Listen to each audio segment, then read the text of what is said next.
शांताकारं भुजगशयनं पद्मनाभं सुरेशं विश्वधारं गगनसदृशं मेघवर्णं शुभांगं लक्ष्मीकान्तं कमलनयनं योगभीर्ध्यानगम्यं वन्दे विष्णुभवभयहरं सर्वलोकैकनाथं। भक्तगणों, कार्तिक मास की कथाओं एकादशी की कथा का महात्म्य।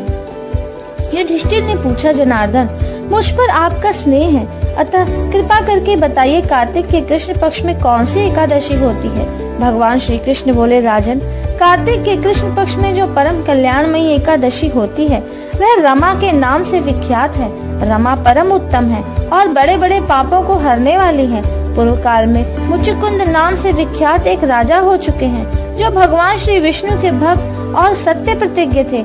निष्कंटक राज्य का शासन करते हुए उस राजा के यहाँ नदियों में श्रेष्ठ चंद्रभागा कन्या के रूप से उत्पन्न हुई।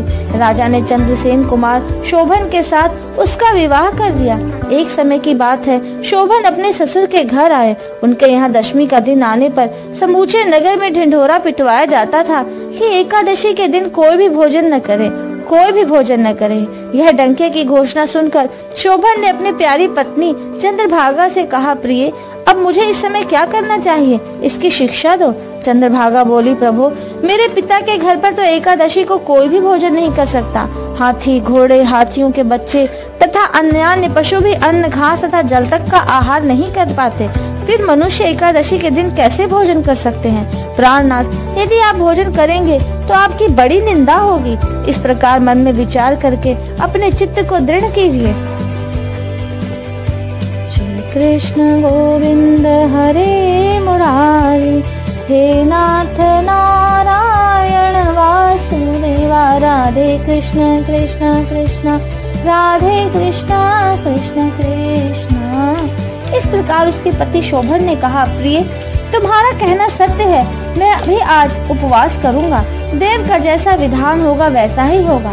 भगवान श्री कृष्ण कहते हैं, इस प्रकार दृढ़ निश्चय करके शोभन ने व्रत के नियम का पालन किया। क्षुधा से उसके शरीर में पीड़ा होने लगी, अतः वे बहुत दुखी हुए। भूख की चिंता में पड़े पड़े सूर्यास्त हो गया। रात्रि आई, जो हरि पूजा परायण तथा जागरण में आसक्त वैष्णव मनुष्यों का हर्ष बढ़ाने वाली थी, परंतु वही रात्रि शोभन के लिए अत्यंत दुखदायिनी हुई। सूर्योदय होते होते उसका प्राणांत हो गया।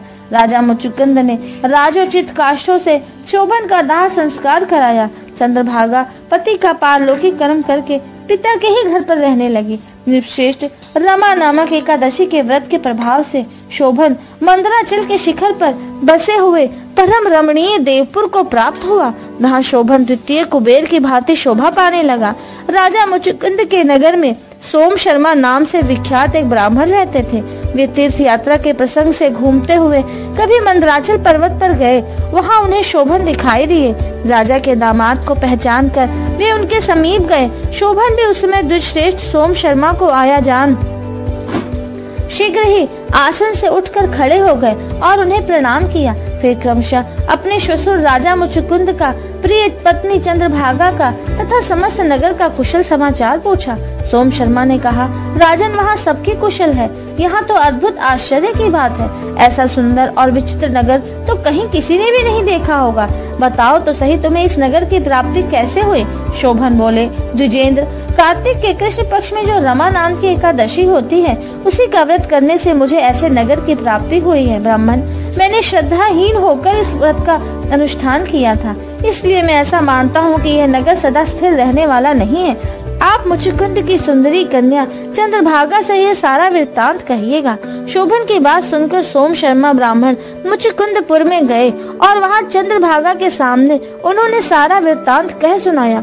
सोम शर्मा बोले, शुभे, मैंने तुम्हारे पति को प्रत्यक्ष देखा है तथा वह इंद्रपुरी के समान उनके दुधर्ष नगर का भी अवलोकन किया है। वे उसे अस्थिर बतलाते थे, तुम उसको स्थिर बनाओ।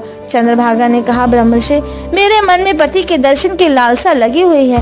आप मुझे वहाँ ले चलिए, मैं अपने व्रत के पुण्य से उस नगर को स्थिर बनाऊंगी। भगवान श्री कृष्ण कहते हैं, राजन, चंद्रभागा की बात सुनकर सोम शर्मा उसे साथ ले मंदराचल पर्वत के निकट वामदेव मुनि के आश्रम पर गए। वहाँ ऋषि के मंत्र की शक्ति तथा एकादशी सेवन के प्रभाव से चंद्रभागा का शरीर दिव्य हो गया तथा उसने दिव्य गति प्राप्त कर ली। इसके बाद वह पति के समीप गई। उस समय उसके नेत्र हर्षोल्लास से खिल रहे थे। अपनी प्रिय पत्नी को आई देख शोभन को बड़ी प्रसन्नता हुई। उन्होंने उसे बुलाकर अपने वाम भाग में सिंहासन पर बिठाया।